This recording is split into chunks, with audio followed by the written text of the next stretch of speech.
안녕하세요. 알려주금융입니다. 저희가 정말 어렵게 수소문해서 조금 더 종합적이고 전문적인 재무설계 정보를 제공해 드리기 위해서 한국 재무설계 전문가 두 분을 모셨는데요. 김아름 전문가 그리고 박수연 전문가 두 분을 모셨습니다. 반갑습니다. 네, 안녕하세요. 오늘은 정말 많은 사람들이 궁금해하는 질문으로 이야기를 시작해 볼까 하는데요. 바로 부부들의 경제권 문제입니다. 많은 부부들이 결혼 후에 경제권으로 다툼을 하거나 고민하는 경우가 많은데 이 얘기에 대해서 전문가들의 생각이 어떤지 한번 들어보겠습니다. 네, 제가 먼저 말씀드리면 일단 저는 경제권 다툼은 좋은 거라고 말씀을 드려요. 결혼을 준비하는 예비 신혼 부부들은 결혼 전까지의 재무 계획은 좀 철저하지만 그 이후의 계획에 대해서는 생각 안 하거나 미루거나 그리고 또 방치하거나 이전 그대로의 습관으로 그냥 사용하는 경우가 많은데요. 하지만 결혼한 이후의 재무 계획이 훨씬 더 중요하기 때문에 누가 경제권을 가져가는 게 더 효율적이고 편한지 이렇게 대화를 많이 해보시고 싸우는 것이 가장 중요하다고 저는 생각을 합니다. 싸워보는 거죠? 그렇죠. 많이 싸워봐야 좋습니다. 네. 맞아요. 다들 어느 한쪽이 집중적으로 관리를 해야 된다라고 생각을 하시잖아요. 이것에 대한 본질은 돈을 한 곳에 모아서 효율적으로 관리하기 위함인 거거든요. 그걸 꼭 염두에 두셔야 됩니다. 그러면 경제권을 어떻게 하는 게 좀 현명한 방법이 될 수 있을까요? 네, 대부분의 이제 결혼하신 부부들이 통장을 각자 관리하는 경우가 많은데요. 이제 직업이나 수입 구조에 따라서 돈을 쓰고 관리하는 스타일들이 좀 다르기 때문에 스스로 그냥 해보자라고 하는 경우가 대부분이에요. 그런데 이제 각자 잘할 수 있을 거라 생각은 하겠지만 사실 쉽지 않습니다. 왜냐하면 돈 관리를 잘 하려면 예산을 통한 지출 관리가 잘 되어야 하고 그리고 각자 관리할 경우 예산 관리에 어려움을 많이 겪기 때문에 서로 급여를 먼저 오픈하고 합치는 게 현명한 선택입니다. 그래야지만 나도 모르게 새어나가는 돈도 원하는 곳에 쓰거나 효율적으로 저축을 할 수 있어요.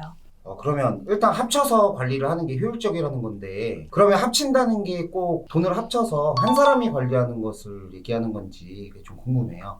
일단 예산을 세우는 것, 재무 목표에 따라서 저축 계획을 세우는 것, 그리고 연말 결산, 분기 결산 등 현재 상황을 수시로 부부들끼리 자주 얘기하는 게 일단 좋고요. 그리고 통장 관리라든지 가계부 쓰는 거라든지 그런 세부적인 부분들은 두 분 중에서 좀 성향상 잘 하시는 분이 분명히 있거든요. 그분께서 이제 적극적으로 주도적으로 하시는 걸 추천드립니다. 그럼 각자 관리하는 것과 합쳐서 관리하는 것 이 두 가지가 어떻게 좀 다른지 비교해서 한번 설명해 주시면 너무 좋을 것 같아요. 먼저 각자 관리하는 게 어떤 건지 한번 설명 부탁드리겠습니다. 네, 먼저 각자 관리하는 부부의 경우에는 집 생활비나 가족 관련된 비용 그리고 비상자금 정도만 서로 이제 각출해서 사용을 하고요. 나머지는 알아서 지출하거나 저축을 한다고 보시면 됩니다. 그럼 각자의 사생활을 어느 정도 존중을 하면서 필요한 부분만 합치는 게 포인트인 것 같은데요. 네, 맞아요. 그럼 각자 관리하면 좀 좋은 점이 혹시 어떤 게 있을까요? 네, 먼저 말씀드린 대로 집 생활비나 가족 관련 비용, 그리고 부부 공동 비상자금 이렇게 일정 부분만 제외하고 나머지 월급은 내가 원하는 대로 기존에 썼던 대로 사용을 하면 되기 때문에 당연히 이제 자유롭겠죠. 그래서 같이 관리하는 것보다 훨씬 자유롭고 또 이제 부부끼리 돈 관리도 싸울 일이 많이 줄어들기는 합니다.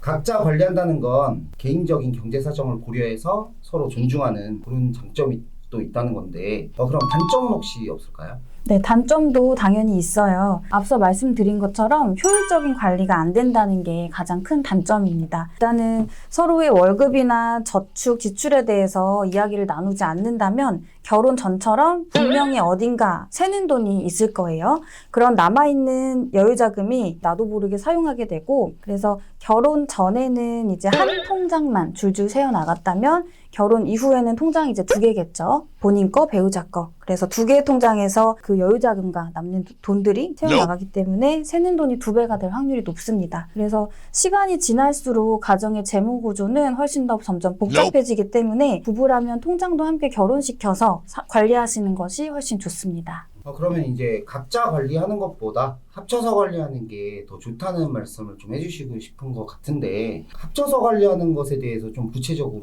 설명 한번 해주시면 너무 좋을 것 같아요. 그 부분은 제가 설명드릴게요. 부부가 각자 월급을 받으면 일단 한 통장으로 월급을 다 모아주고요. 미리 계획해둔 예산의 목적에 맞게 구분을 해서 통장을 생활비 지출 통장, 그리고 저축 투자 통장, 비상금 통장에 예산을 입금을 해서 관리를 하시면 됩니다. 쉽게 생각하면 각자 저축하고 있던 걸 하나로 모아서 혼자 지출 관리하던 걸 함께 정한 예산 내에서 사용한다라고 보시면 되고요. 돈이 들어오고 나가는 걸 서로 투명하게 관리를 하게 되면 확실히 세금도 줄고요. 저축량도 전보다 훨씬 더 많이 늘릴 수 있습니다. 어느 한쪽에 위임하는 것보다 혼자 따로 뭐 돈을 모은다던가 관리하는 것보다 그냥 합쳐서 같이 관리를 하는 이런 개념을 좀 말씀해 주시는 것 같은데, 대부분 부부들이 한 명한테 전적으로 관리를 좀 맡기지는 않는 편인 것 같은데 어쩌나요? 네, 그런 경우 사회자님 말씀하신 대로 생각보다 많거든요. 우리 가정의 일이니까 한 사람이 전적으로 맡아서 하는 것보다는 처음에 어렵겠지만 사소한 것도 함께 공유하고 상의하려고 노력하시는 게 좋고요. 그리고 부부의 재무 목표는 각자의 개별 목표가 아니잖아요. 부부의 공동 목표이기 때문에 우리 속담에도 그런 얘기가 있죠. 백지장도 맞대면 낫다라는 말처럼 실제 각자 관리했을 때보다 부부가 함께 관리했을 때 시너지가 더 크게 생기기도 합니다. 그 개인적으로 조금 여쭤보고 싶은 게 있는데, 이제 두 분은 실제로 그 결혼 생활 하시면서 관리를 또 어떻게 하시는지 말씀해 네. 주세요. 먼저 저희는 일단 통장을 합쳐서 저희 소득을 오픈해서 합쳐서 사용을 하고 있고요. 매월 들어오는 수입에서 일단 저희가 알고 있는 고정 지출, 변동 지출, 각 지출 항목별로 이제 돈을 좀 옮기고 통장도 이제 목적에 맞게 사용을 하고 있는 편입니다. 비상자금, 계절비, 연지출 통장 따로, 그리고 개인 용돈 통장 따로, 그리고 생활비 통장 따로 이렇게 사용하고 있고, 가장 중요한 거는 이제 급여날을 저희는 회의를 해서 남는 자금을 어떻게 저축 투자할지도 상의를 합니다. 아까 계절비라고 말씀해 주신 거는 어떤 건지 처음 들어봐가지고. 네, 계절비는 쉽게 말씀드리면 계절마다 쓰이는 비용이라고 생각을 해주시면 되세요. 이제 봄이나 가을 되면 옷 사야 되죠. 여름에 여름 옷 사야 되죠. 겨울 되면 겨울 옷 사야 되죠. 이런 계절마다 필요한 비용들, 그리고 여름 휴가비도 어떻게 보면 또 계절비라고 볼 수도 있어요. 이제 스키나 보드를 즐겨 타시면은 스키 시즌권 이런 것도 계절비로 볼 수 있을 겁니다. 말씀 너무 감사드립니다. 혹시 박수현 전문가님은 어떠세요? 저희도 김아름 전문가님이랑 비슷합니다.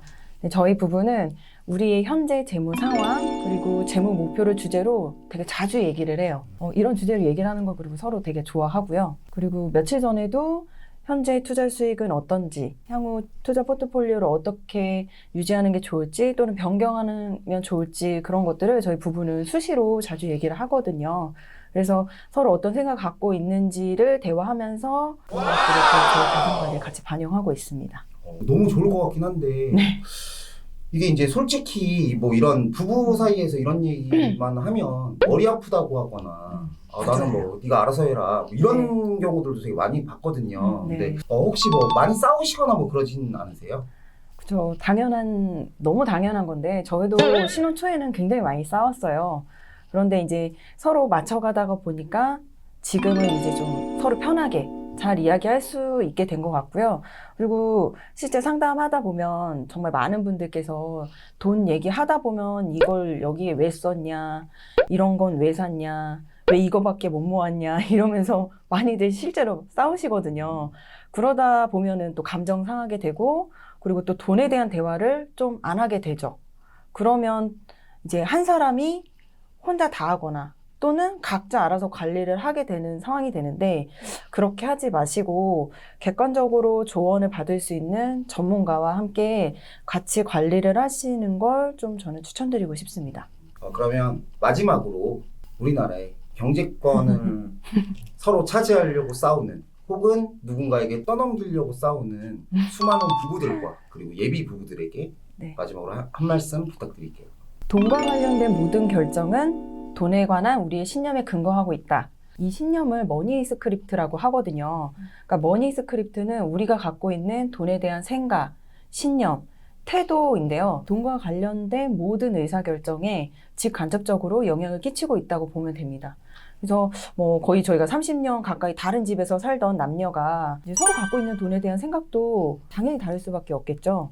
그래도 돈 얘기하는 게 서로 자존심 상하고 불편하다는 이유로 꺼려하지 마시고 대화를 통해서 서로 다른 점도 이해하고 서로 맞춰가려고 하는 노력을 꼭 하셔야 될 것 같습니다. 그리고 돈에 대한 대화가 서로 편하게 오고 갈 때 비로소 돈이 더 잘 모이고요. 그리고 더 빨리 우리 재무 목표에 도달할 수 있으니까 포기하지 마시고 서로 대화 많이 하시는 걸 적극적으로 추천드립니다. 네, 저는 이제 부부 재무 상담을 할 때마다 항상 드리는 말씀이 있어요. 일단 월급날이나 한 달에 딱 한 번 날짜를 정해서 수입, 지출, 저축과 관련된 재무 회의를 한번 해보시라고 좀 말씀을 드리고요. 물론 이렇게 하다가 처음에는 굉장히 많이 싸울 수도 있어요. 그런데 시간이 흐르면서 이런 회의들이 굉장히 재미있고 유익한 시간이 될 확률이 높고요. 그리고 돈 문제를 이야기하면서 앞으로의 이제 미래 계획들, 뭐 주택 구입, 자녀 계획, 뭐 은퇴, 그리고 이런 뭐 사소한 자동차 구매 자금, 여행 자금 이런 계획도 세우게 될 수 있고, 또 이렇게 이야기를 하면은 돈을 좀 더 모을 수 있는 의지도 높아져요. 그리고 또 자녀 계획이 또 있으시다면 이렇게 재무회의를 했던 습관들이 자녀에게도 좋은 영향을 많이 미쳐요. 그래서 자녀가 나중에 좀 크게 되면 같이 참여를 해서 용돈은 이번 달에 어떻게 썼는지, 뭐 저축은 했는지 이런 얘기도 하면서 자녀의 그런 재무적인 성장도 발판이 될 수 있기 때문에 한 달에 한 번씩 재무회의를 하시라고 저는 추천을 꼭 드립니다. 오늘 영상 어떠셨어요? 그동안 궁금했던 이 경제권에 대한 문제 많은 분들이 좀 해답을 찾으셨을 거라고 생각을 하는데, 더 좀 자세한 상담을 원하시거나 또 관리가 좀 필요하신 분들은 영상 아래 설명란에 있는 링크를 통해서 신청해 주시면 더 자세하게 재무 상담 도와드리도록 하겠습니다. 너무 고생 많으셨고 감사드립니다. 네, 감사합니다. 감사합니다.